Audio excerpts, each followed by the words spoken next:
datang di cerita horor milenial, channel yang membahas tentang hal-hal mistis, misteri, dan urban legend yang masih hidup dan dipercayai generasi milenial sampai sekarang.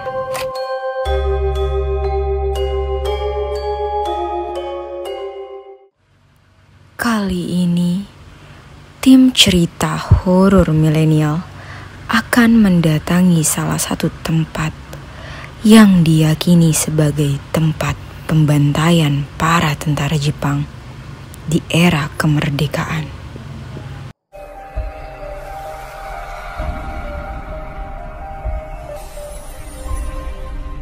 Halo Sobat Milenial, kembali lagi bersama gue Disa di Mantan Manis Teman Setan Malam Kamis. Kali ini kita kedatangan Sobat Milenial bernama Mas Irul yang mempunyai pengalaman dan cerita seram di sekitar rumahnya. Terima kasih Mas Irul sudah mau menjadi narasumber kita. Apa kabar Mas Irul? Alhamdulillah baik, sehat. Punya pengalaman atau cerita apa sih Mas di sekitar rumahnya? Ya, contohnya tukang sate, tukang bakso, banyak tukang parkir, ngelayanin ya tiba-tiba uangnya jadi tahu. Oh, jadi digangguinnya secara kayak dia memesan gitu, tiba-tiba tidak ada orangnya, tapi dia memesannya banyak, pas dilihat ada hantunya apa gimana? Kelihatannya orang biasa pesen. Oh gitu. Besok kemudian pas dilihat uangnya jadi tahu. Kalau yang cerita tukang sate itu juga sama kayak kita tuh gimana? Nah, satu juga sama, tadi mungkin di tongolin ya, tampakin itu lah, jadi mungkin gerobaknya ditinggal kabur. Oh, gerobaknya Iya. dianya Kabur. tapi satenya diambil? Apa gimana? Satenya Apa? enggak. Ya, berarti cuma pesan aja ya. Iya. Ada cerita apa lagi pengalaman warga di sekitar sini atau Ada mengganggu nggak Mas? Kalau mungkin tampakan aja. Cuma ngasih tahu. oh hanya memberitahu notifikasi dia kalau sosok mereka itu ada. Iya. Jadi tuh dari cerita Mas Irul, kita dapat menyimpulkan sosok-sosok yang banyak dilihat warga itu sosok-sosok perempuan yang berusaha untuk menotifikasi dirinya dan menunjukkan dirinya. Setahu gue, sosok-sosok yang mempunyai energi besar lah yang bisa sampai menarik sate tersebut terbang.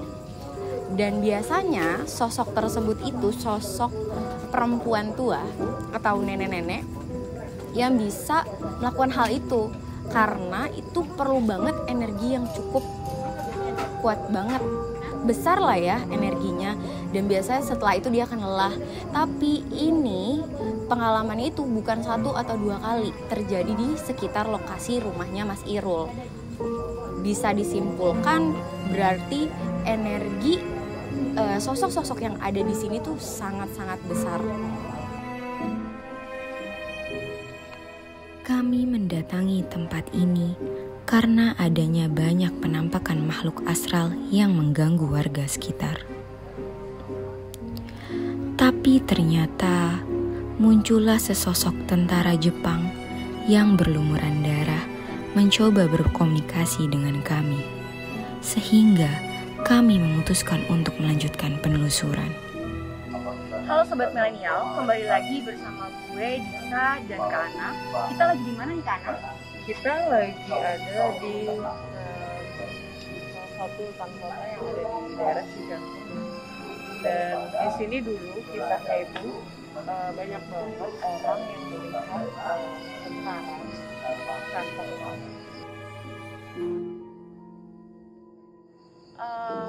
Sepertinya yang gue rasakan di sini, ini seperti tempat untuk mereka menyeberang, apa ya dibilangnya, transmigrasi. Maksudnya dari tempat tersebut dia akan membuat untuk menjalurkan dia dari pelarian gitu loh.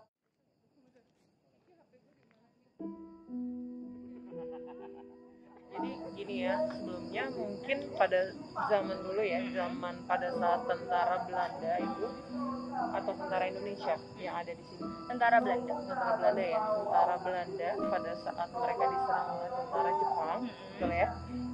Mereka itu kabur ya, melewati sungai-sungai yang ada di depan kita ini, belakang ya. Iya, belakang sini.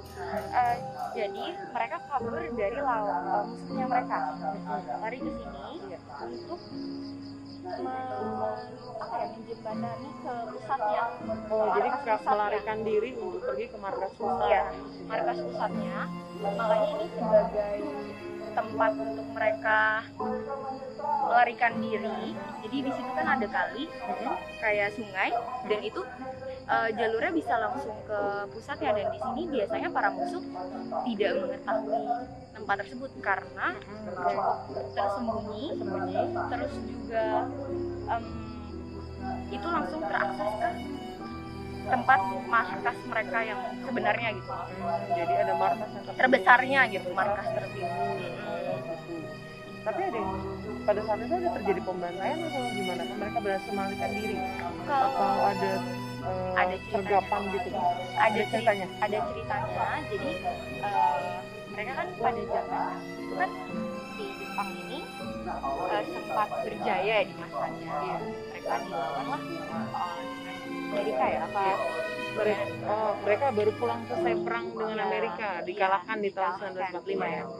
Nah, mereka pulang si Jepang itu. Nah, tentara-tentara kita akhirnya menguasai wilayah sini.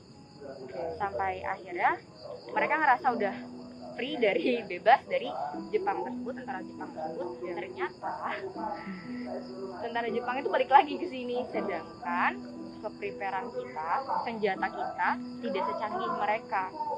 Ya kan, tidak secanggih mereka. Akhirnya kita dibantu dari negara kita, tentara negara kita dibantai lah besar dengan si Jepang ini yang mempunyai senjata yang cukup pesatnya, teknologinya udah sangat jauh daripada Indonesia. Kalau Tapi bisa lihat tuh senjatanya bayonet ya, di atasnya ada pisau. ada pisau ya. Jadi kebanyakan dibantainya tuh di tebas leher ya, tertebas ya kepalanya ya. tertebas leher. Awalnya tuh ditembak, Iya. lalu ditebas Digorok lehernya, lehernya, digorok. ya, digorok lehernya. Kebanyakan sih kehilangan darah karena putusnya leher tersebut. Rata-rata Meninggal karena kehabisan darah juga ya. Cuma di sini juga banyak sih cerita dari tentara Jepang juga yang dari tadi berusaha berkomunikasi. Ya, tentara Boleh ditunjuk nggak di mana tentara Jepang yang sekarang berdiri? Gitu ya? Iya barusan ya. Iya. sosoknya yang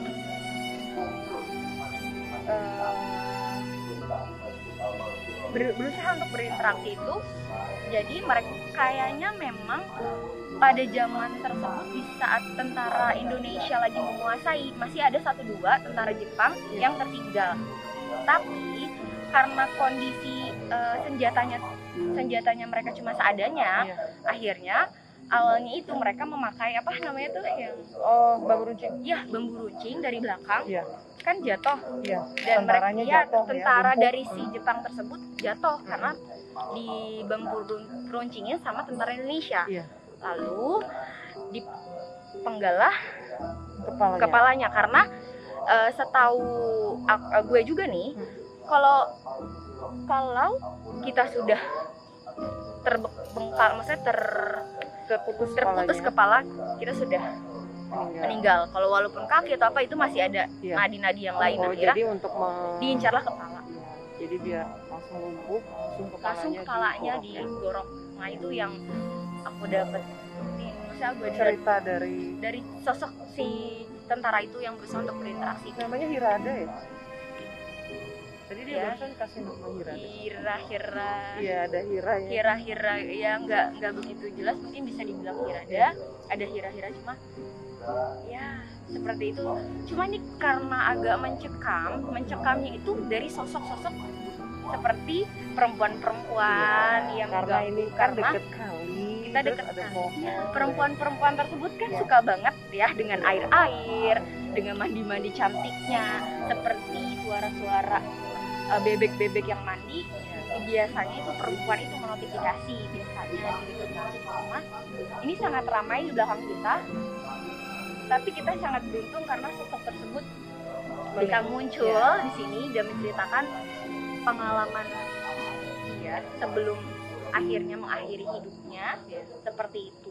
Sebenarnya bukan mengakhiri ya, bagaimana Iya, akhir hidupnya akhir ya. hidupnya benar. Akhir Pasti lu hidupnya. karena tadi barusan ada yang lari juga dari situ, notice Iya, sebenarnya banyak banyak banget yang kita rasain ya. Jadi kita agak ke distract banget sama banyak banget di sini tuh suara-suara seperti tentara itu terdengar, suara orang yang lari, bagaimana mereka dikejar sama musuhnya, mereka yang vibe-nya tuh di sini bener-bener yang deg-degan karena terbawa sama mereka pada masa itu, deg-degan terus agak sesak nafas karena mereka juga banyak, anggotanya cukup banyak, sekitar bisa dibilang ada kali ya 40 orangan, karena ini buat akses ke bagian pusat, jadi semua orang dari tentara tersebut larinya ke sini. Terus tapi yang lari itu tentara Belanda ya, ya, lagi ya, tentara Belanda, tapi yang yang stay di sini tentara Indonesia, ya kan? Jadi sebenarnya ada dua masa ya, ada beberapa tahun, 2 tahun nih. Iya. Maksudnya Jadi pas masa Jepang itu kan, iya, dia kan sekitar tahun Belanda itu kan di bawah 1945 ya. Itu Belanda, mereka kabur dikejar oleh tentara Jepang. Kemudian satu lagi pada saat tentara Indonesia dikejar oleh tentara Belanda, tentara Jepang di tahun 1945. Jadi si tentara Belanda mempunyai musuh adalah tentara Jepang. Iya. Tentara Jepang itu juga dimusuhi oleh tentara Indonesia karena berusaha menguasai lahannya, lahan perkebunan karet, karena dia mencari keuntungan juga di sini. Karena kan ini karet, wow, kita punya kekayaan yang luar biasa di Indonesia. Jadi banyak banget kekayaan Indonesia yang berusaha diakui oleh negara asing. Ya. Jadi bisa dibilang sebenarnya kompleks juga nih tempatnya, walaupun di sebelah depannya itu adalah kompleks tempat orang-orang tinggal, Iya. sedangkan masih masuk ke sini adalah tempat yang punya memori kuat ya, seperti Sejarahnya juga kental banyak. banget ya di sini, makanya kita juga akhirnya penasaran banget. Apalagi ini sambungannya dari cerita Iya. kita Yang sebelumnya karena kita kan juga saat kita ke rumah peninggalan Belanda Iya. yang ada tentara itu ditebas ya, ya karena ditebas, lokasinya dipotong. juga nggak terlalu jauh. Jauh ya. Jadi beberapa tentara yang melarikan diri Yang di pabrik rokok ya Kretek pabrik itu kan. pabrik rokok Kretek melarikan dirinya ke sini melalui sungai untuk ke Untuk markas pusat pusat. minta bantuan. Itu minta bantuan karena mereka udah diserang markas yang di sebelah sananya. Oke, jadi ada 2 masa ya kalau saya bisa.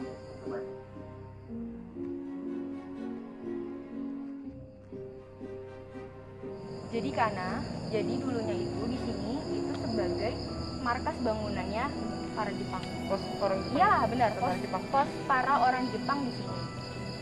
Mereka banyak kehilangan anggota. Jadi feel-nya itu agak sedih ya, karena mereka harus ya Oke, nggak apa-apa. Tadi nggak tuh aku. oke. Udah sabar ya. Banyak Oke. yang notice juga. Iya. Di sini tuh dulunya pos-pos tersebut, dan anggotanya banyak yang gugur. Makanya feel di sini itu sedih banget. Dia menceritakan bagaimana mereka di akhir hidupnya. Bagaimana cerita mereka di akhir hidupnya? Iya, Ya. cerita di akhir hidupnya Oke. Dengar kan? sampai seperti ini. Itu mereka menangis, menjatuhkan seperti itu. Kita di sini cuman ingin menceritakan sejarah yang terjadi. Kita nggak ada bermaksud mengganggu karena kisah di Indonesia ini luas banget, apalagi pada zaman Penjajahan itu. Belanda, Jepang. Karena mereka pun kejam sama kita pun berusaha untuk memerdekakan negara kita, bukannya bermaksud untuk apa-apa, karena niat mereka pun ke kita itu jahat, untuk menguasai beberapa kekayaan dari kita. Jadi Ya, namanya perang ya. kan pasti tidak pernah ada yang menang dan kalah. ya benar. Kak Ana gimana feel-nya Feel-nya. sedih enggak, karena aku feel-nya cukup gimana ya, berat di hati, kayak hati udah nangis karena yang aku lihat bertumpahan darah banyak banget di sini.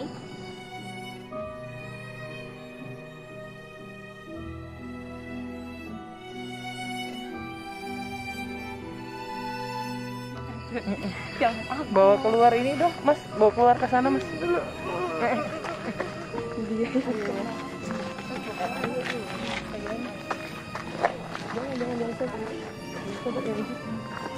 dia bisa kan? Jangan diikutin. Kalau diikutin sama kamu dia itu. Dia ke masukan. Gerimis. Mas, udah sini aja. Ayo keluar dulu yuk. Keluar dulu ya. Keluar. Keluar. Kamu jangan ikut ya. Hey. This, oke? Mundur belakangnya. Iya. Dah. Ada.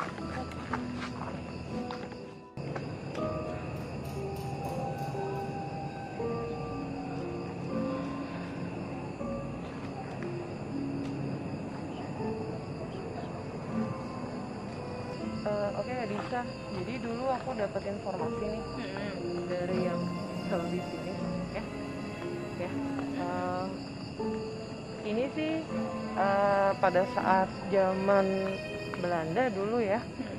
Ini adalah warga yang pada saat itu disuruh menanam di perkebunan. Oh, zaman dahulu. Zaman dulu, sebelum zaman yang tadi kita ceritain di situ. Ini aku tadi dapat informasi bahwa salah satu petani Indonesia, dia itu di zaman itu dia dipaksa untuk bekerja Iya. di perkebunan. Nah, iya. Karena aku merasakan auranya cukup amarah. Kemarahan ya. Kemarahan di sini di belakang kita, maksudnya di samping kita ini tempat tersebut, kemarahannya cukup berasa dibanding tempat kita yang tadi. Tadi ceritanya sedih banget Sedih ya. banget, kita Sampai menah.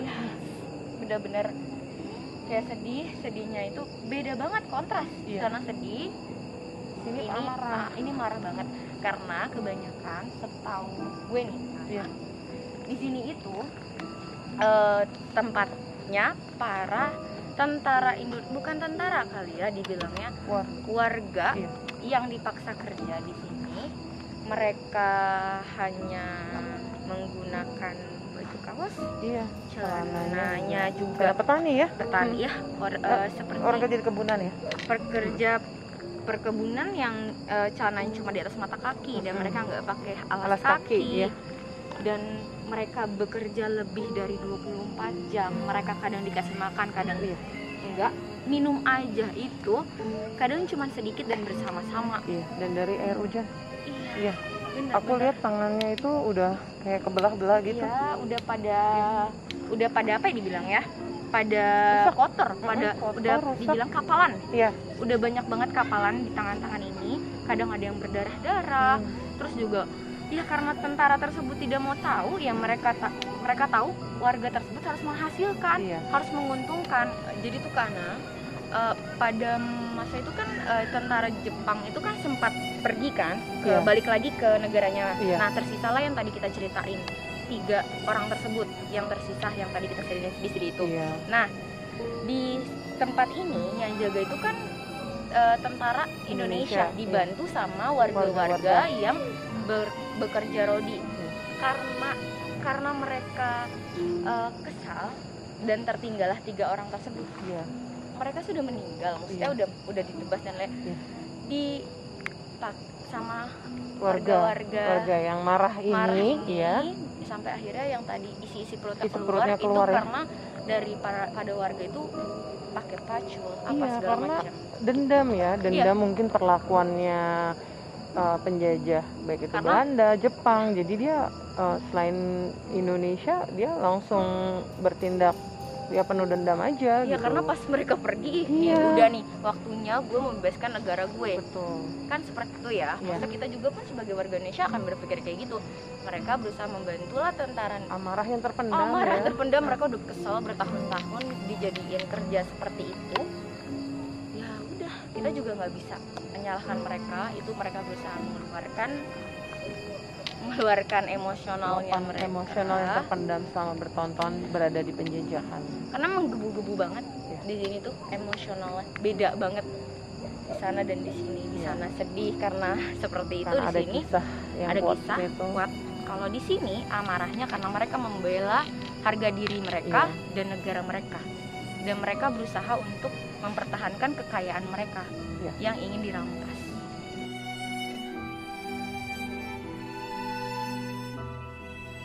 Oke, jadi sobat milenial, dari wilayah yang tidak terlalu besar ini kita mendapati 3 kisah yang sangat berbeda di malam ini dan di zaman yang juga berbeda.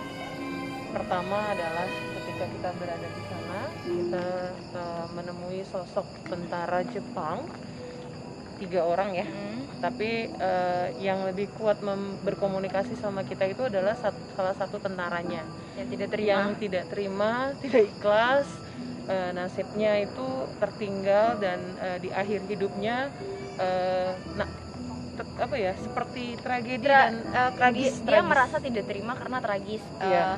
Dia ditinggali oleh pasukannya. ditinggalkan oleh Terus pasukannya. lalu dari warga Indonesia dan tentara Indonesia merasa waktunya kita menghabiskan mereka yang tertinggal. Iya. Dan cukup, Melampiaskan dendamnya kepada tentara-tentara Karena yang tertinggal tubuhnya itu. sangat tragis, jadi dia tidak terima. Jadi jasadnya mengenaskan pada saat itu. Jadi dia merasa ketika kita datang ke sini dia perlu menceritakan kisahnya, memberitahukan bahwa begini kejadiannya yang terjadi sama dia di akhir hidupnya, seperti itu. Yang kedua, pada saat kita ke sini saya mendapatkan ada satu sosok warga Indonesia Yang yang amarahnya itu Meledak. meledak-ledak, nggak cuma satu tapi banyak. Mereka juga itu memberitahu bahwa kenapa mereka marah, karena mereka diperlakukan tidak adil pada masa penjajahan, baik itu Belanda maupun Jepang. Mereka dipaksa untuk bekerja, tidak diberikan makan, jadi seperti budak, seperti itu. Nah, akhirnya menyebabkan mereka melakukan tindakan-tindakan yang tidak manusiawi pada tentara-tentara yang tertinggal di sini pada Iya, benar. saat tentara Indonesianya itu menghabisi lawannya, seperti itu. Iya. Ya. Dan ini juga tempat ini sebagai akses para tentara yang kabur dari tentara Jepang, Iya. kabur dari musuhnya, dan melalui tempat inilah mereka untuk sampai ke markas pusat. Masuk puskas. Jadi ada banyak informasi, ada 3 informasi yang kita Iya. dapatkan di sini. Cukup menarik Menarik dan dari menegangkan. sejarahnya, yang menegangkan sejarahnya juga. Cukup yang kita tadinya Ternyata menyimpan dari wilayah kecil ini sebenarnya. menyimpan banyak Kisah. kisah juga. Terima kasih Sobat Milenial, jangan lupa untuk subscribe, comment, and like. Salam Sobat Milenial.